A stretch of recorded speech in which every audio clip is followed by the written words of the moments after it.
architect an employee first environment, one needs to understand the fabric of the company or the kind of company they're trying to build. Culture comes from what you want to be, want that organization to be. It is defined also by the actions of the leaders and the founders. So everything we do gets emulated across the company as the culture of the company, and both sides, the good, the bad, the ugly. So one has to be very mindful at those levels. Any company has to become a high performing, high productivity organization. The roles have to be very clearly defined. People need to have a clarity about their journeys and growth.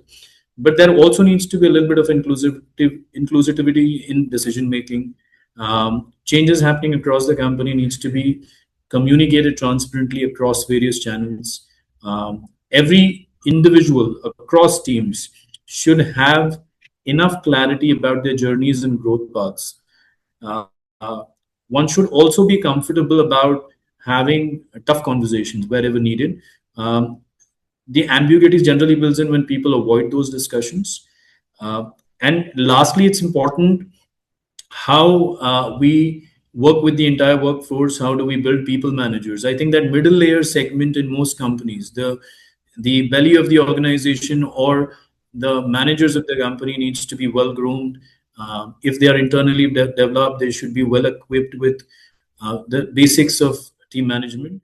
Once you look at all of these factors closely and you pay time and attention to it, it will more often than not result in an very inclusive, very supportive, growth oriented workplace culture.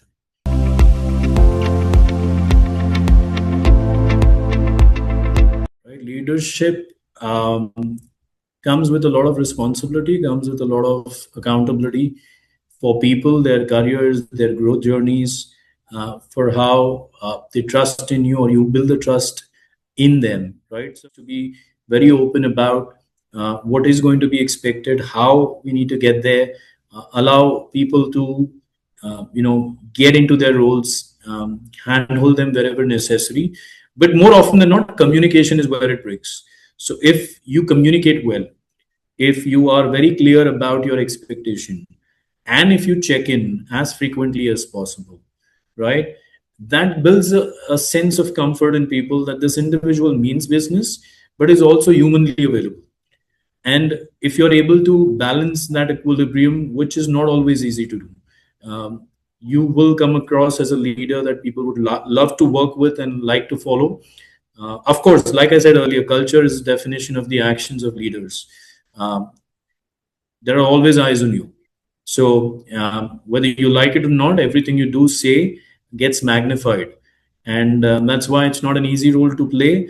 But once you know how to execute, and it's not something anybody would know overnight. It takes time for leaders also to understand the dynamics of the team, understand varied situations. So we all also gradually kind of learn on how to come around this. But all of the factors I mentioned below are necessary, and if you're doing them, you will come across as somebody who's leading a very solid, high performing team.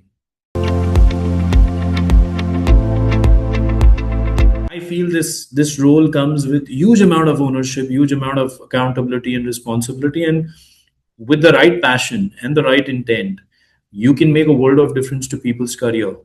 Sitting in a role in HR, when you start thinking beyond it, sky is the limit. You can do anything in the company now, especially more with AI. The gap between a techie and a non-techie is getting closer, and in fact going out. So we can actually build stuff. We can go out and solve stuff. We can solve business. We can solve productivity. We can solve hiring.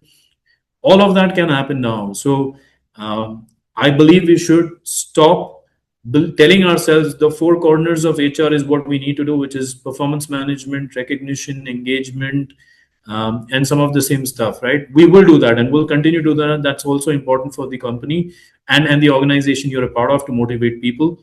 However, there is far more that we can do. And I urge all of us to think in that manner.